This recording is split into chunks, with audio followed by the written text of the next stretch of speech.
Hello,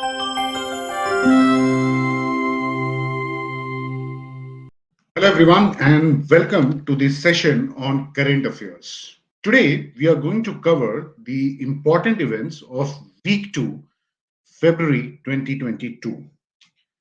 To begin with, let's first talk about the Hijab Row in the state of Karnataka. What started in January when Muslim students wearing hijab in a junior college in Udupi were denied entry to classes, the row has now spread to the entire state of Karnataka and some other states too.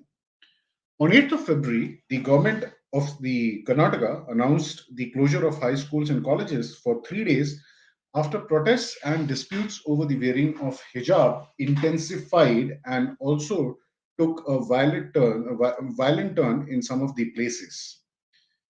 On 9th of February, after the petitions were filed, Justice Krishna Dikshit at the State High Court referred the petitions to a larger bench, which was duly taken up by the High Court Chief Justice Rituraj Avasti, and who constituted the bench comprising herself, Justice Jabunisha M. Kazi, and Justice Krishna S. Dikshit.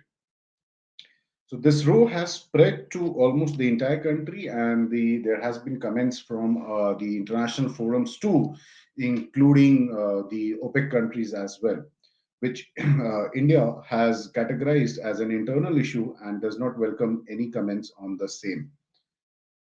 Moving on, Russia reiterated that Kashmir is a bilateral issue. It rejected a report by Redfish Channel, which described Kashmir as another Palestine in making. Redfish Channel is also known as a state affiliated media and describes itself as multi award winning digital content creator. So this channel created a documentary on the Jammu and Kashmir and said that this Union Territory is fast becoming a settler colonial state, and they titled the video as Kashmir Palestine in Making. The Russian embassy, which is based out of India, issued a statement that Moscow continues to follow the policy of non interference in bilateral issues. Earlier, Pakistan and China raked the issue and issued a joint statement opposing any unilateral action that complicates the situation. Many multinational companies, especially the ones from Korea, faced social media outrage when their dealers and outlets in the Pakistan use social media, Twitter and Instagram, talking about Kashmir Solidarity Day and right to freedom. Consumer brands like Hyundai and Kia and fast food chain KFC were in trend after their dealers used Twitter and Instagram for the same.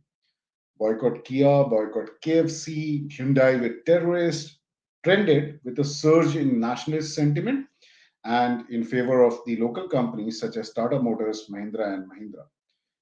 Concerned over the developments, the Korean car making company Hyundai, and its subsidiary in India, issued a statement confirming its commitment to India for more than 25 years. The Indian Auto Dealers Association also criticized Hyundai and Kia for the comments. The Russia Ukraine conflict continues, and Russia continues to deploy troops on a massive scale for over a month now near the Ukraine border. US warned Russia of severe consequences if Moscow carries any military action in Ukraine. In fact, President Joe Biden warned that Washington would shut down the Nord Stream 2 pipeline that is poised to supply the Russian gas to Germany. If you look at the current scenario, apart from United States, Germany and France have been trying their best to cool down the situation by making efforts to convince the Russian President Vladimir Putin to pull out the troops for the Ukrainian border.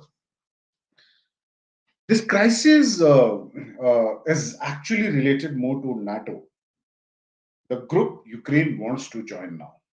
Now, NATO is open to have Ukraine as one of its members, and this has actually irked Russia big time. A member of NATO is eligible for collective effort by all its members in case of any external aggression. And Russia believes that if Ukraine becomes a part of NATO, it becomes a member, then it will definitely try to take back Crimea, which Russia had annexed from Ukraine earlier. And this is how this conflict has started. And that's the basic reason behind the same. Mumbai and Bengaluru continue to be the congested cities, and according to TomTom Traffic Index Global 20, Top 25, Mumbai and Bengaluru have been ranked 5th and 10th in the global ranking of urban congestion. And this we are talking about when the COVID restrictions, lockdowns were already in place. So most part of the year we had lockdowns till the two cities ranked among the top 10 when it comes to urban congestion. Delhi and Pune occupied the 11th and 21st spots from among the 404 cities across 58 countries which were part of this ranking system. The congestion level in Delhi was around 14% less as compared to 2019, while for Mumbai, Bengaluru, and Pune, the levels dropped by almost 18%, 32%, and 29%, respectively, if we compare the same from the 2019 figures. Overall, India's congestion, the urban congestion level in 2021 was 23% lower than the pre COVID time. The central government rolled out SMILE, or the Support for Marginalized Individuals for Livelihood and Enterprise. The scheme, which has been rolled out by Ministry of Social Justice and Empowerment, has two components. Number one, comprehensive rehabilitation of transgender persons and rehab of persons engaged in begging. For the rehabilitation of transgender, the National Portal for Transgender Persons, which was launched in 2020, will become the interface between the government and community for availing the benefits. The ministry is also planning to issue Ayushman Transgender Health Insurance, and it will also cover gender reaffirmation surgeries. In the scheme, each transgender person will have a cover of rupees 5 lakh per annum. Also, as part of this scheme and comprehensive outreach to bring children into the fold of education, the financial assistance will be provided to the transgender students studying in class 9 and up to the post graduation level. The central bank or the Reserve Bank of India has projected that Indian economy will grow by 7.8% in the next fiscal year 2022-23. It is lower than what the government's estimate is all about, between 8 to 8.5%. The Reserve Bank also estimates that the retail inflation during the next fiscal will remain close to 4.5%, but with a caution on hardening of crude prices and their overall impact. The RBI maintained its projection for retail inflation in the current fiscal to continue or close at around 5.3%. Shaktikanta Das, who is the RBI governor, also believes that the government thrust on capital expenditure and exports are expected to definitely enhance productive capacity and will overall strengthen the aggregate demand. On the defense side, India is set for the biggest naval exercise at Vishakhapatnam in two phases from starting February 26 to March 4th. The exercise will involve more than 45 countries. On the invite list are the Quad countries, US, Japan, and Australia. The sea phase will come in from March 1 and will include submarine hunting at sea, planes, helicopters, and warships.